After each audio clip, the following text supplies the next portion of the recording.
Bonjour Dominique Desjeux. Bonjour. Vous êtes anthropologue et vous venez de publier L'empreinte anthropologique du monde aux éditions Peter Lang. Alors ce livre, c'est un recueil d'enquêtes anthropologiques que vous avez mené depuis le début des années 70, depuis la fin des années 60 même plus exactement. Alors c'est un voyage qui passe à la fois dans le temps, depuis le début des années 70, mais aussi dans l'espace, puisque vous nous faites voyager en Chine, aux États-Unis, en France également, en Afrique. Et en fait, on s'aperçoit à travers de ce voyage en pointillisme l'essor d'une classe moyenne à l'échelle mondiale. Alors on va essayer d'en savoir un peu plus. Qu'est-ce qu'il y a de commun aujourd'hui entre des Américains au mall, un bricoleur du dimanche en France, un négociant dans son échoppe à Pékin? C'est vrai que ce qui caractérise cette classe moyenne mondiale, ce n'est pas qu'une histoire de revenus à vous lire, et il y a un mot qui m'a interpellé dans votre conclusion, c'est ce qui permet de définir cette classe moyenne mondiale, c'est celle d'un itinéraire commun, un itinéraire quotidien commun.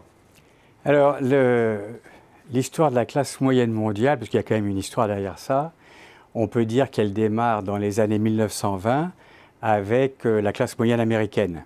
Et je pense notamment à un livre que j'aime énormément qui s'appelle Babbitt, de Lewis Sinclair, je crois que c'est un prix Nobel des années 30, et qui décrit cette classe moyenne américaine avec son nouveau living, sa salle de bain aménagée, sa cuisine aménagée, etc. Donc on voit très bien que dans les années 20, on a, avec la Ford T aussi, la première vague d'une classe moyenne qui va consommer et équiper sa maison et avoir une nouvelle mobilité pas trop chère.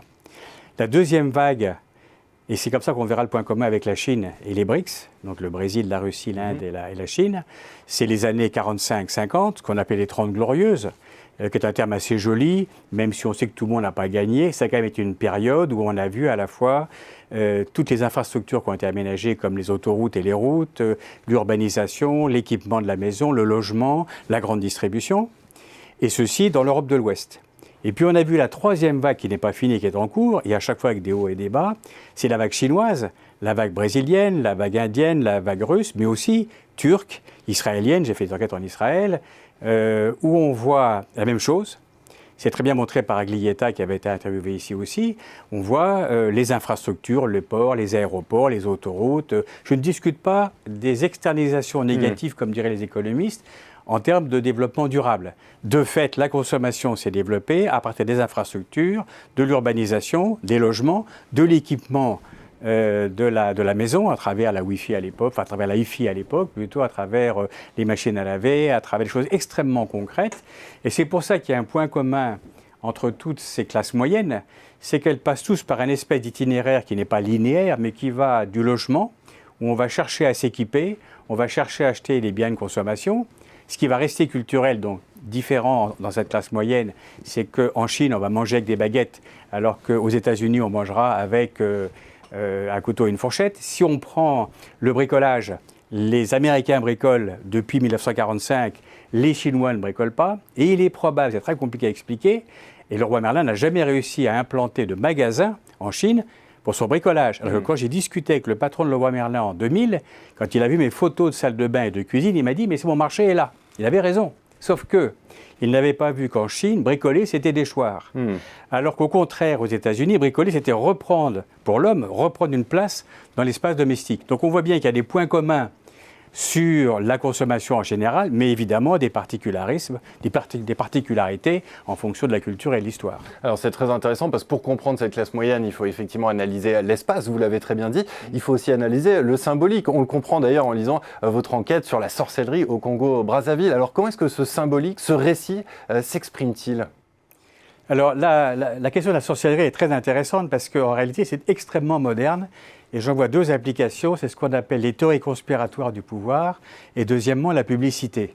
Alors la sorcellerie, pour faire vite, c'est pas aussi sorcier que ça.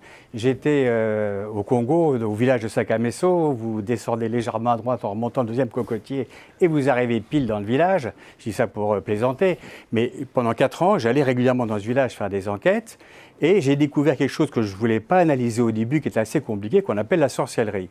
Qu'est-ce que c'est que la sorcellerie? C'est extrêmement simple à résumer.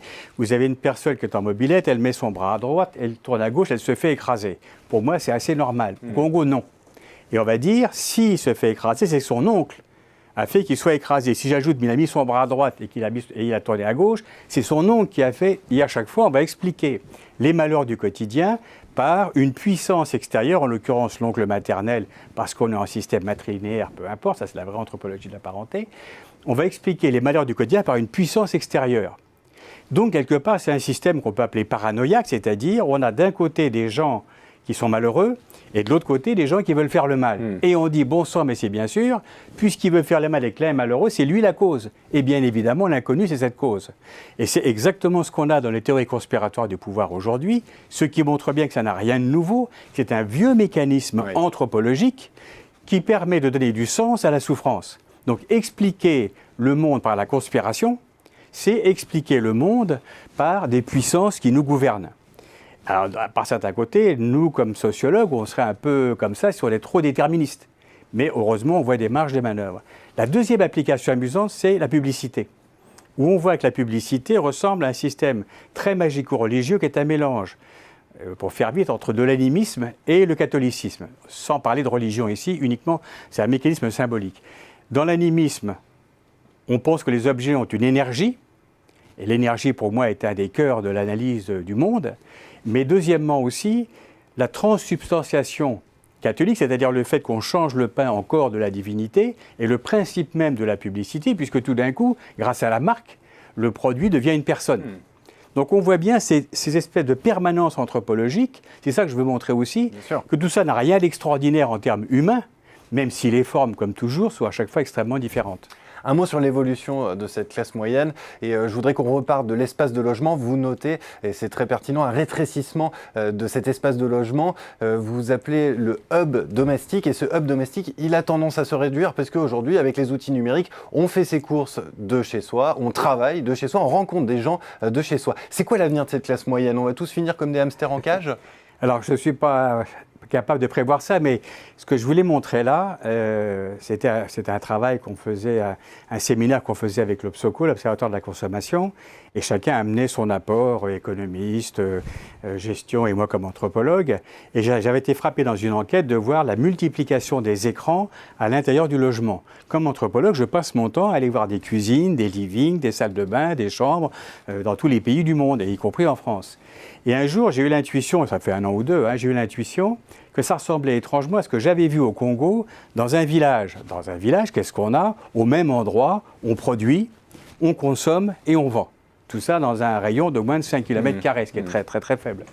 Et tout d'un coup, je me rends compte, après avoir bossé sur beaucoup de nouvelles technologies, le Bon Coin, des choses comme ça, je me rends compte que c'est pareil. Et avec tous ces écrans qui sont mobiles, la télévision qui est en train de disparaître comme télévision et se transformer en écran, avec les téléphones mobiles, on a la même chose. Effectivement, on peut faire du télétravail, on peut faire de la télésanté, on peut prendre des recettes de cuisine par téléphone, on peut vendre, je ne sais pas quoi, on peut acheter par le e-commerce. Et donc, je ne sais pas s'il se rétrécit, mais il se reconcentre. Et en bon anthropologue, qu'est-ce que je me dis? Tiens, on a une espèce d'unification de ce qu'on appelle l'unité de production, de consommation et d'échange, comme dans les sociétés agraires. Ce qui est paradoxal dans nos sociétés ultramodernes qui ne nous paraissent pas très agraires. Eh bien si, on retrouve des formes très anthropologiques. Et il n'y a que l'anthropologie pour nous montrer de telles choses. Merci beaucoup Dominique Desjeux pour cet éclairage. Et pour ceux qui veulent en savoir plus, je renvoie à votre passionnant livre, L'empreinte anthropologique du monde, publié aux éditions Peter Lang. Merci beaucoup. Merci beaucoup.